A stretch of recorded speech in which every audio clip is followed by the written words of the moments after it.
boring people. Yeah. As a teenager, I normally don't think I would occasionally just find myself on the course. Yeah. So then that was then, and so working in corporate and organizing golf events. So then I began to see there's no representation of my age group on the course. It's normally over 50 men and women. So then I said there's definitely a gap there. Yeah. And so this platform was born from from just that need to see more of myself on the course and more of my representation across the board. So golf digital content creator. Yes. What is that about? Mostly it's just about sharing my journey on the course, from golf tournaments to everyday practice at the range, at any events that I may be hosting or being invited to, and mostly just sharing content around the sport. What are the rules? How do you get access? How do you get golf clubs? Where do you shop for cute outfits for the girls? So basically that's entirely what I center my content around. A lot of awareness, information, and just to democratize the sport, because again there's also that barrier to entry in the game for young women and young African women as well. Yeah. That's interesting. What barriers exactly are we talking about? First of all, cost, because again, another notion is golf is definitely for the rich. Exactly. The us guys. Yeah. Exactly. But anyway, flower. Yeah, but then now with platforms such as Yen Golf, you're having more young people get to know and learn how to play the game. Yeah. It's cost effective, and you can try your hand in it, and it actually tells you that literally anybody can have access to this game. Yeah, so I'm privileged to have gone through Yen. Shout out to you, Kamau, for the training. Wait, Yen is our boy. Come on. Yeah. That's the guy who came through. Yes. Jeez, wow. You guys are affiliated. Yes. That's amazing. Yes. So since you started, have you seen more young people join in? Absolutely. I get so many DMs on my social media pages of, hi, I've seen your content. It's so inspiring. I'm a young girl. I'm looking to get into the sport. So then that's also where the need for a community came about, because you cannot do this thing alone. You have to have a community of young women who are in the sport, who can, hold your hand throughout the process. So definitely I'm very, very happy to be in the space now where access has been, granted to many young women, and they're able to get into the sport with less. So when we talk about content, sorry I cut you short, Steph. Yeah, it's fine. When we talk about content, what kind of content do you actually create? I mean, is it instructional videos? What is it really? I basically just a day in the life. Not instructional, because I'm not a pro myself. Yes, I'm not a professional golfer, so I leave that to the pros to do that. But mine is just to show you how it's like, how I live my life as a golfer, as a lady golfer, what challenges I have, where I get my kit, how I, accessorize, where to get the accessories, basically that. And then definitely we'll get into the instructional videos once I lower my hand again. Thank you. So what does a typical day for you look like when you're going to create content? I start off with the script because, again, I also want to understand what resonates with my audience. And that is simple, digestible videos. I'm not here to throw off all the golf jargon that I learned from, other seasoned players in the sport. So mine is just to get simplified content in terms of, this is what you wear to a golf course, this is what you don't wear to a golf course or a golf club, because again there are rules, and we want to also adhere to those rules in as much as we're creating more space and more access to people. So basically that, I'm going on the course, I'm playing probably on the course, my favorite hole on a certain course, or these are my scores, this is what we did today, what are my goals, if I'm breaking 100 or I'm breaking 120. So basically just that. Typically, as taking people on this journey with me, because again, like I said, I'm not a professional, but then it's to sort of democratize and make it digestible to every other person, so that they can see and sort of try and find their way through the sport. Right. I'm gonna simplify it. Yes. Last time I was on the golf course, like you said, we don't exist. Absolutely. Absolutely. You find the older guys, you find the older women. Absolutely. So where do we find us? Definitely the golf clubs are around Nairobi, I would say, have that facilitation, and mostly where I've found a more youthful crowd would probably be around Royal, Muthaiga, Karen, Limuru, and now most recently, but that's off town, that's Thika Greens.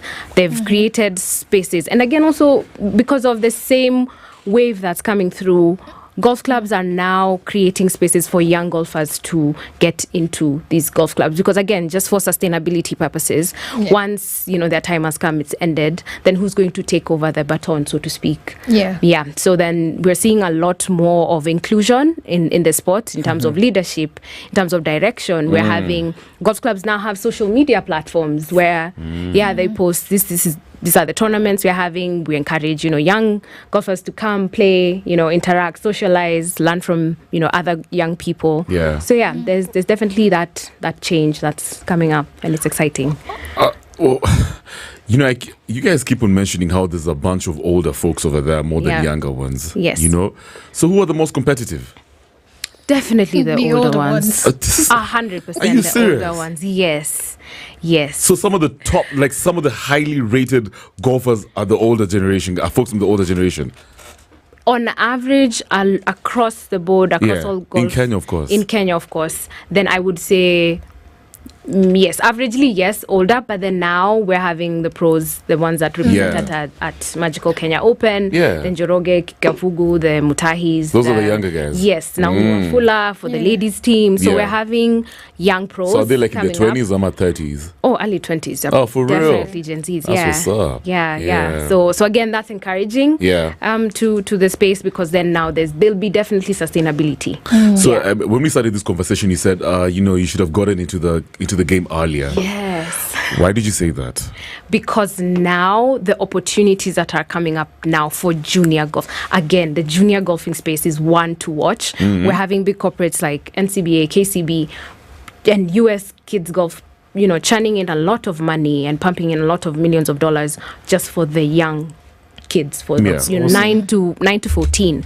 So you get into that, early, we're looking at scholarships for your university, we're looking at career opportunities. So that's my only regret, and that's the thing that I want to also try and put out there for more kids to take up the sport, only because it's just like playing rugby or hockey. It will get you a university scholarship. I'm happy that you mentioned rugby when you started early. These guys know I like talking about rugby mostly. Fortune favors the young. Yes, it does. When you get in there early, you learn the craft early, you become a master early. 100%. There's a lot of opportunities for you, man, to enjoy, to explore. Yeah. So how can these golf courses, because you're in the digital content creation space, of course you do a lot of stuff. How do you get more traction? Do you notice a trend where more guys are now involved in the golfing as a sport through your activations? And how can these golf courses also just leverage on what you do to bring in more players? And I'm happy you've asked that question, because more recently I'm having corporates approach me, and also not just mainstream corporates, also people in the NGO space, because now golfing is not just an event, it's a corporate event, it's a fundraising avenue for these organizations. So having and leveraging my platform, I'm seeing them getting traction in as far as fundraising is concerned, in as far as brand awareness is also concerned. So I think especially for brands that are keen on women in sports, that's also one angle that's also coming up, and it's coming up really well and really fast. So for brands from skincare to FMCG, we're having women in sports coming up more as a partnership angle, and I'm happy to take that on, just to also again show that women in sports is not just athletics. We also have, women in sports in golf, and also just creating that awareness through my platform. Right. Yeah. Right. So now you've got people who are listening in, then they're being encouraged and everything. So they've got their golf kits, they've got their cute outfits, and now they're thinking, okay, let me do content creation. Are there rules against carrying phones, to the golf course, where you're on there, you're speaking, and then, the ball's flying, obviously? Yeah, 100%. Like I said, golf has been here for centuries, and there's definitely a lot of rules around the game and the sport. So definitely there's that caution of having phones on the course. That's definitely not allowed. So even if you're shooting content, definitely club management would have to be aware, such that there's not a tournament and you're distracting players, because again, you'll have your camera crew there if you're working with a team, obviously, or you have your phone there, and then of course golf again is a game of concentration. I can imagine. So we all keep quiet when, a golfer is teeing off, just because, you don't want to throw off their concentration. So definitely that's one of the things to consider. Again, like I said, outfits, you definitely have to have your polo shirt, tucked in, belt, closed shoes, no open shoes on the course, no open shoes in the clubhouse, hats, again, accessories. Yeah. What's up with all these rules, by the way? Kwanzaa, even in the clubhouse. Yes, you can't answer your phone in the clubhouse. You can't answer your phone over here. And then the older guys, Kwanzaa, at that club where you guys are, is it Mudaiga? There's the older guys that are supposed to chill outside. Yes. And then they have their own specific days for playing. What's up with all these rules? I think it's also from when the sport was started. Okay. Yeah, so then we've definitely inherited a bunch of those. And some are fading away. Some will still remain just to maintain the sanctity of the sport. And because, again, also we don't want to, have indisciplined cases on the course in as much as we're creating this access. So obviously every club has its own, set of rules and regulations, aside from whatever KGU, Kenya Golf Union, which is the governing union of the sport in the country, will stipulate. So definitely all clubs have their own rules and they can, they're at liberty to, and at their discretion, What is your most amazing golf experience that you've had? Wow, to pick one. Now that's I think it would definitely be this year in Muthaiga. We played right after the Magical Kenya Open team had just finished. So again, the course was at pro standard. So you're not playing your usual tees, you're playing where the pros were teeing off from. So that was a great experience at a world-class course like Muthaiga. And I think that was the most memorable because, again, you get to gauge your skills. You get to see, you also get to learn and understand, again, these pros also struggle the same way. So having played the course, then you get to understand, so it's actually not just an isolated case. We all have those days, like you were saying, today was that day for you. We also have that day in golf. And golf, we say golf has no memory. The way I'll play today is not the way I'll play tomorrow. Only I think the Tiger Woods and the rest can have that consistency time and again. So for someone listening in and they're wondering why golf, like, is it for mental, like, does it help with mental health? Does it help with networking? Like, why should we start going into the golf section?